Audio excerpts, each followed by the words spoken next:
Hello dear students, सफलतम classes में आपका स्वागत है। अब तक ज्योग्राफी टारगेट बैच की 3 क्लासेस हम लगा चुके हैं। आज ज्योग्राफी टारगेट बैच की ये 4th क्लास है। 4th क्लास को शुरू करें उससे पहले पिछली क्लास में जो कुछ भी था उसका रिवीजन करते हैं। बहुत सारे साइकोलॉजिस्ट का मानना है कि जो कुछ भी हम पढ़ते हैं, जो भी हम रीड करते हैं, यदि उसका रिवीजन कर लेते हैं तो 70% चीज़ें हमारी मेमोरी में सेव हो जाती है लंबे समय के लिए। ठीक है, इसी वजह से पिछली वीडियो में जो कुछ हमने पढ़ा था, पिछली क्लास में जो कुछ पढ़ा था, एक बार उसका रिवीजन लेते हैं, उसके बाद आज की क्लास हम स्टार्ट करेंगे।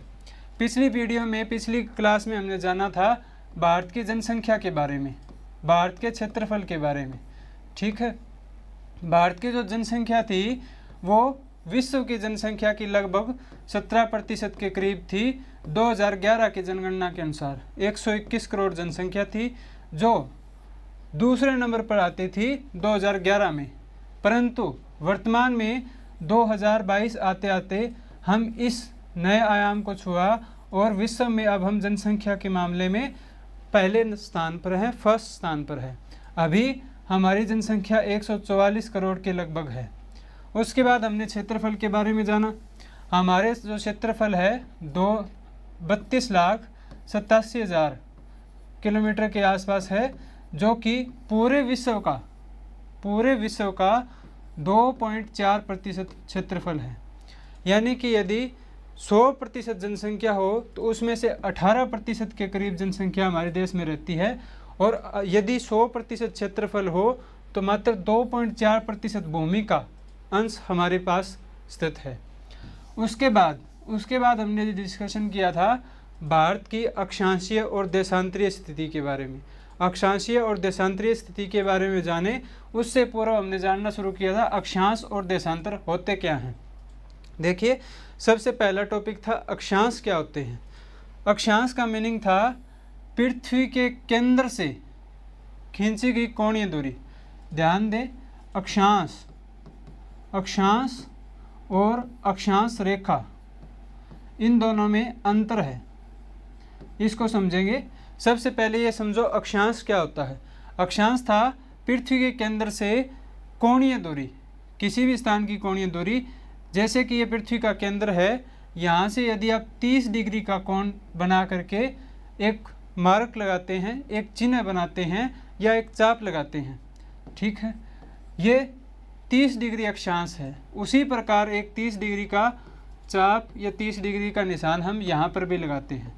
जब इन दोनों निशानों को हम एक साथ मिला लेते हैं तो ये 30 डिग्री अक्षांश रेखा बन जाती है।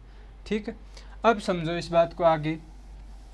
ये जो हमारी पृथ्वी है, इस पृथ्वी को एक 0 डिग्री अक्षांश रेखा लगभग बिल्कुल इक्वल नॉर्थ हेमिस्फीयर और साउथ हेमिस्फीयर में डिवाइड करती है।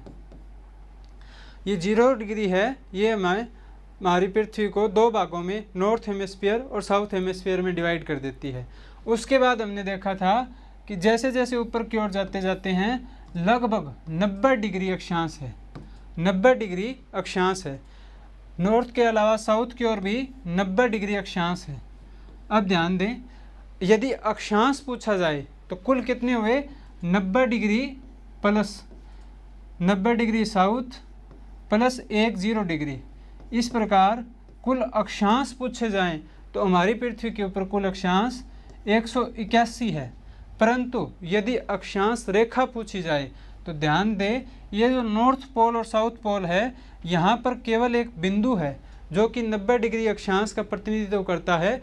इस प्रकार नॉर्थ पोल और साउथ पोल के ऊपर केवल 90 डिग्री अक्षांश मात्र 2 बिंदु है, तो उन 2 बिंदुओं को इसमें से निकाल देंगे। कुल 179 अक्षांश रेखाएं हैं, अक्षांश रेखाएं 179 हैं। अब इससे आगे समझो इनकी विशेषताएं क्या कुछ है। एक रेखा से दूसरी रेखा जो है उनके बीच की दूरी 1 डिग्री से 2 डिग्री, 2 डिग्री से 3 डिग्री, 3 से 4 डिग्री। इस प्रकार चाहे नॉर्थ से साउथ हो या साउथ से नॉर्थ हो, सभी अक्षांशों के मध्य की दूरी बिल्कुल इक्वल है। यानी कि इनके बीच का जो दूरी है, इनके बीच की जो दूरी है वो बिल्कुल समान है, इनकी दूरी समान है। इनका जो अंतर है यानी कि एक अक्षांश से दूसरे अक्षांश के बीच में जो अंतर है बिल्कुल इक्वल है, इसलिए अक्षांश रेखाएं समानांतर होती है, समानांतर होती है। अक्षांश रेखाएं क्या होती है? समानांतर, बिल्कुल इक्वल, ठीक है। परंतु बट क्या है कि सबसे बड़ा 0 डिग्री अक्षांश रेखा है, उसके बाद जैसे जैसे ऊपर की ओर जाएंगे अक्षांश रेखाओं की लंबाई जो है वो लंबाई कम होने लगती है। उसी प्रकार दक्षिण गोलार्ध में भी जैसे जैसे हम नीचे की ओर जाएंगे 90 डिग्री तक आते आते केवल बिंदु मात्र रह जाता है। इसलिए अक्षांश रेखाएं लंबाई के मामले में समान नहीं होती, इनका अंतर समान होता है परंतु लंबाई समान नहीं होती, इसलिए ये समानांतर है परंतु लंबाई के मामले में समान नहीं है। अब ये समझो कुछ महत्वपूर्ण अक्षांश थे जिनका डिस्कशन किया था। सबसे पहला महत्वपूर्ण अक्षांश था 0 डिग्री अक्षांश। 0 डिग्री अक्षांश को भूमध्य रेखा या इक्वेटर भी कहते हैं, ठीक है। ये 0 डिग्री अक्षांश है, ये महान वृत्त या ग्रेट सर्किल कहलाता है। सभी अक्षांशों में एकमात्र महान वृत्त है वो 0 डिग्री अक्षांश रेखा है। क्यों? क्योंकि 0 डिग्री एकमात्र ऐसा अक्षांश है जो पृथ्वी को इक्वल 2 भागों में बांट रहा है। उसके अलावा कोई भी अक्षांश आप देखोगे वो पृथ्वी को इक्वल 2 भागों में नहीं बांटता है। यदि आप 1 डिग्री के ऊपर जाओगे तो 1 डिग्री क्षेत्रफल के 1 डिग्री अक्षांश के ऊपर जाने पर, नॉर्थ की ओर जाने पर दक्षिण की ओर जो बाकी हिस्सा बचेगा उसमें ज़्यादा क्षेत्र आ जाएगा। इसलिए महान वृत्त जो है वो एक ही है अक्षांश रेखाओं में। उसके बाद कुछ प्रमुख अक्षांश रेखाओं के बारे में जानना था, उसको जान लेते हैं, एक बार फिर से समझ लेते हैं। ये जो पृथ्वी है ये अपने अक्ष पर बिल्कुल इक्वल गोल नहीं है बल्कि थोड़ी सी फ्लैट है, इसलिए इसकी आकृति गोलाब आकृति या जियोड आकृति कहलाती है। इसके अलावा दूसरी विशेषता क्या है कि ये जो है पृथ्वी बिल्कुल पैरेलल रूप में बिल्कुल सीधी न होकर के अपना जो ये प्रधान मतलब है उसके साथ 23 डिग्री का एंगल बनाती है। 23.5 23.5 डिग्री का एंगल बनाती है अपनी धुरी के साथ। ये उसकी धुरी है वो 23.5 डिग्री पर झुकी हुई है, इसलिए पृथ्वी भी 23.5 डिग्री पर झुकी हुई है। इसका परिणाम क्या होता है? इसका परिणाम जलवायु पर देखने को मिलता है। किस प्रकार से, आइए समझते हैं। ये सूर्य है, इस सूर्य के चारों ओर पृथ्वी चक्कर लगा रही है, ठीक है। इस प्रकार सूर्य के चारों ओर जब पृथ्वी चक्कर लगा रही होती है तो यदि पृथ्वी यहाँ पर है तो 23.5 डिग्री झुके होने के कारण मकर रेखा, इसके ऊपर सूर्य की किरणें सीधी पड़ेगी।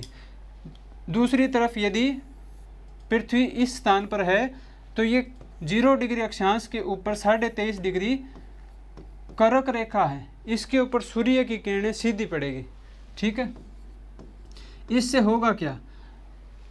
वर्ष में कोई ना कोई एक दिवस 23.5 डिग्री मकर रेखा या कर्क रेखा पर ऐसा अवश्य आता है जब सूर्य की सीधी किरणें पड़ रही होती है।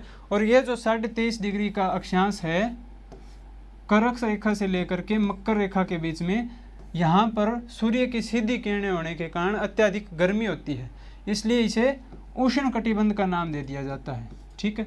उसके बाद यदि हम ऊपर की ओर जाएंगे, ऐसी सिचुएशन जो आ रही है उष्ण कटिबंध में जब सूर्य की किरणें सीधी पड़ रही है तो वो 21 जून नॉर्थ हेमिस्फीयर में और 22 दिसंबर साउथ हेमिस्फीयर में होती है जब सूर्य की किरणें सीधी आती है, ठीक है।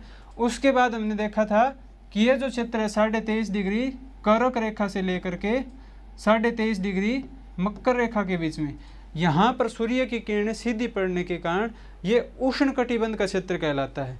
उसके बाद 23.5 डिग्री से लेकर के 66.5 डिग्री के बीच में नॉर्थ हेमिस्फीयर में भी और साउथ हेमिस्फीयर में भी दोनों तरफ शीतोष्ण कटिबंध कहलाता है। शीतो उष्ण नाम से स्पष्ट हो रहा है, ऊपर की ओर शीत जलवायु है, नीचे की ओर उष्ण जलवायु है। शीत और उष्ण के मध्य का क्षेत्र शीतोष्ण क्षेत्र कहलाता है। 66.5 डिग्री से ऊपर की ओर जाने पर शीत कटिबंध है। इस प्रकार अक्षांश रेखाएं किस चीज़ में मदद करती है? अक्षांश रेखाएं जलवायु के निर्धारण में भी मदद करती है, ठीक है। अब हमने अक्षांश रेखाओं के बारे में जान लिया कि कौन कौन सी चीज़ों के बारे में महत्वपूर्ण भूमिका अदा करती है। आइए इससे आगे देखते हैं आज की क्लास स्टार्ट करते हैं। स्थान निर्धारण में महत्वपूर्ण भूमिका, ट्रॉपिक ऑफ कैंसर 23.5 डिग्री। अब स्थान निर्धारण में किस प्रकार महत्वपूर्ण भूमिका होती है इसको समझो। ये गोलाकार पृथ्वी है। यदि आपको कह दिया जाए कि इस पृथ्वी के इस स्थान के ऊपर भारत में या बंगाल में या फिर चीन में कुछ चीज़ है, वहाँ पर आपको कोई स्थान है, वहाँ पर आपको जाना है, आपको लोकेशन फाइंड करनी है, तो आपके लिए बिना अक्षांश रेखाओं के, बिना देशांतर रेखाओं के उसको ढूंढना मुश्किल होगा। यदि आपको ये कह दिया जाए कि 1 डिग्री अक्षांश से लेकर के 2 डिग्री या 20 डिग्री अक्षांश के मध्य में होगा, तो आप पूरी पृथ्वी को ढूंढने के बजाय 1 डिग्री से 20 डिग्री के मध्य का अध्ययन करोगे और वहाँ पर आप उस स्थान को, उस जगह को आसानी से ढूंढ पाओगे।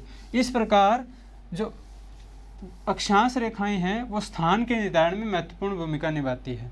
उसके बाद ट्रॉपिक ऑफ कैंसर है 23.5 डिग्री नॉर्थ लैटिट्यूड।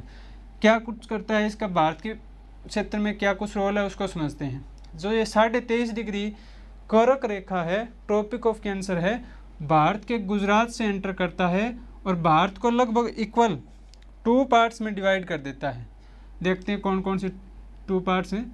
नॉर्थ से साउथ की ओर, ठीक है, नॉर्थ हेमिस्फीयर से नहीं, नॉर्थ भाग से साउथ को लगभग 2 बराबर भागों में बांटने का काम करता है कर्क रेखा। ये गुजरात में प्रवेश करती है, राजस्थान से होते हुए मध्य प्रदेश, छत्तीसगढ़, झारखंड और वेस्ट बंगाल। उसके बाद पश्चिम बंगाल देश आ जाता है, बांग्लादेश आ जाता है।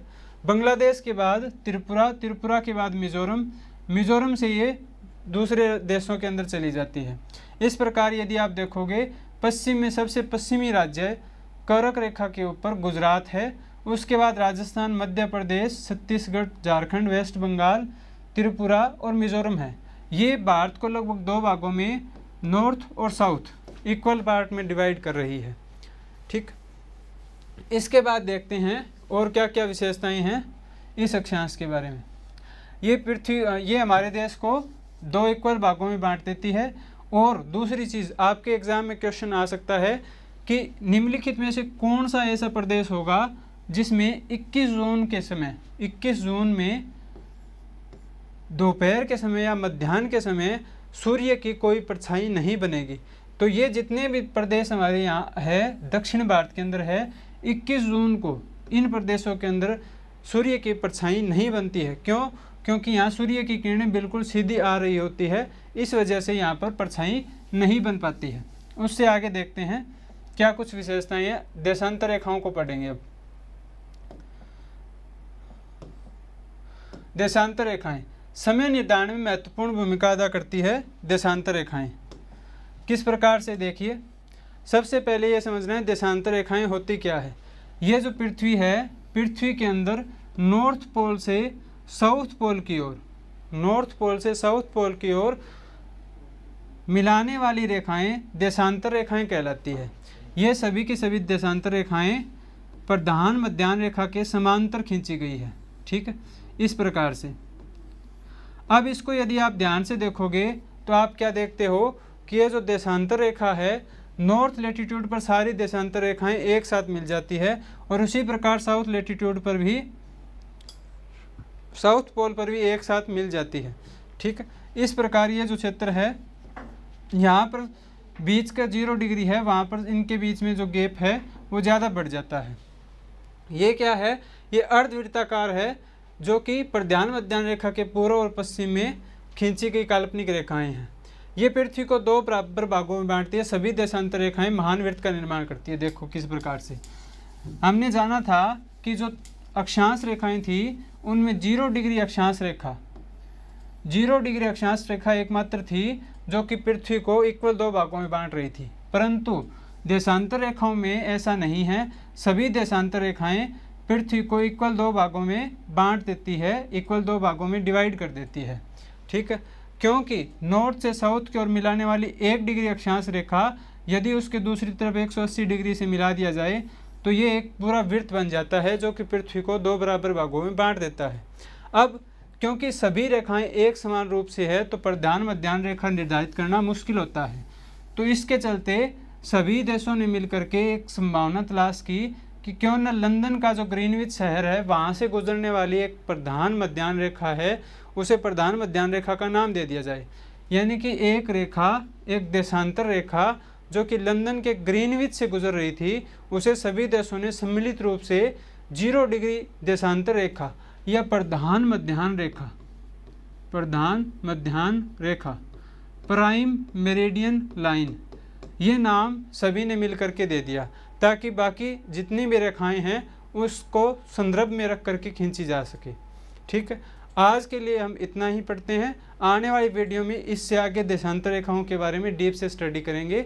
अभी तक वीडियो देखने के लिए धन्यवाद। सभी टीचर्स की वीडियो देखते हुए हमारी वीडियो को भी देखें और लाइक करें, चैनल को सब्सक्राइब करें, चैनल के बारे में सभी दोस्तों तक अवश्य पहुंचाएं जानकारी। धन्यवाद।